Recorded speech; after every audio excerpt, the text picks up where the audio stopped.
over to Section 4 and a pair of must-watch prize fights in Class B and Class C. We start with Class B between Maine-Endwell Spartans and the Owego River Hawks.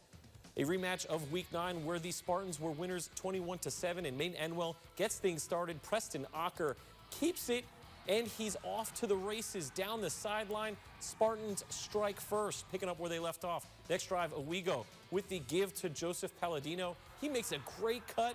He hits daylight, and he'll take it to the house. After a Tyler Matthews touchdown for ME and another rushing touchdown from Palladino for the Riverhawks, Ocker airs it out to Vincent Mancini. Spartans are up 21-14. The ensuing kickoff, and you know what's going to happen if we're showing a kickoff. The Riverhawks call a reverse for the third time this game. This time it works out, and it's Jack Bucksbaum taking it to the house. We're tied at 21, people, until Matthews walks it in for his second touchdown.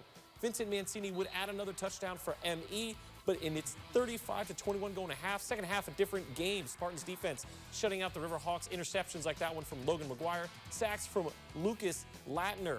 Maine-Endwell's Landon Rollo scoring the only touchdown in the second half, and the Spartans win their fourth straight Class B championship, 42-21.